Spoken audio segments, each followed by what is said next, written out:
Countercoup is a one-man show at the Marsh, and it's about a young man who could have gone, well, could have gone a couple different directions, but he ended up going a direction that certainly was unexpected, a direction which was in some ways tragic and in some ways, I guess, enlightening.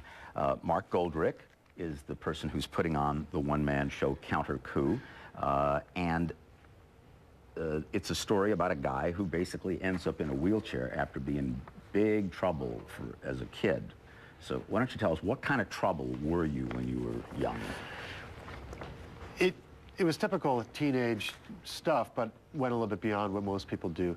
Instead of just, you know, getting some fights, I kept breaking my hands punching people. Instead of, you know, mouthing out to teachers, I kept getting suspended and then expelled from school. Were you just angry, or were you self-destructive? Both. I mean, I think young people are that way. I too often found myself being the one who, instead of when the whole class is thinking, this teacher's kind of a jerk, I was one who felt like I had articulated that. I was one who had to, you know, tell the teacher what I think the whole class thinks about the teacher. And so, you know, I was either the teacher's pet or I was always expelled. Right. So then what happened?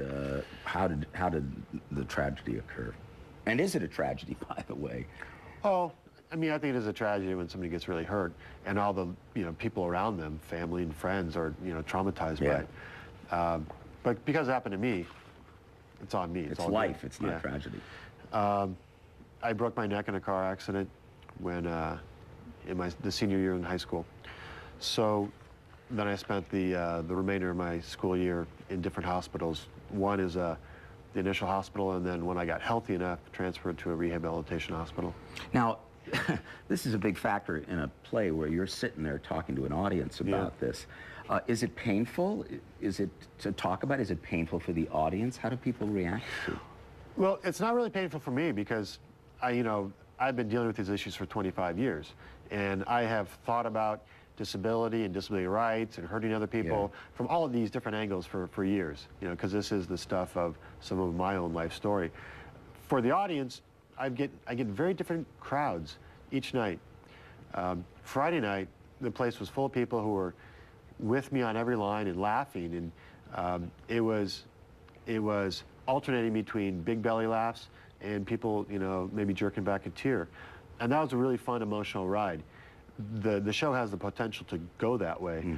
Some nights, though, people just kind of are taken aback a bit and don't give themselves the comfort or privilege to, you know, to laugh at someone who's in a wheelchair or laugh at the circumstances that people find themselves in.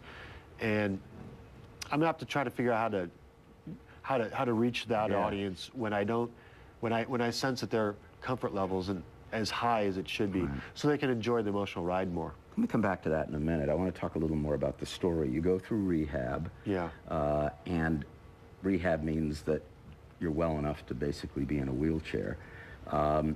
And do you have the same attitude afterwards, that same sort of bad boy, do what you want attitude once you're in the wheelchair? I had a combination of attitudes. One, initially I realized, wow, I messed up, now I got it. And that's actually how the first act ends, with this young boy kind of having this epiphany. You had it all. You had the world, and you threw it away. Now you realize it too late, you know? Then that's the first act. The second act is, now what do you do? You know, how do you pick up the pieces from there? And so I had a sense of the preciousness of life, but I also had a tough, young, angry attitude about, I'm going to still live in this world, even if the world isn't opening its arms to me. So you were being treated completely differently now that you're in a wheelchair. Sure. By everybody around you. So how did you react to that? What did you do? In what situations did you have problems? I was a lot more confrontive than I generally am now, because I had lived long enough as kind of a privileged person, a white person, certain arrogance, that I knew what that meant to be in the world in that way. Then all of a sudden, I'm a guy in a wheelchair. And, you know, at restaurants, they don't want to give you a good table. They don't even want you to come in. Can't get on a city bus. And I had this sense of, no, I'm still going to live my life, you like it or not. And so I was always getting in beefs with you know, security guards or, you know, airport people. Yeah, yeah.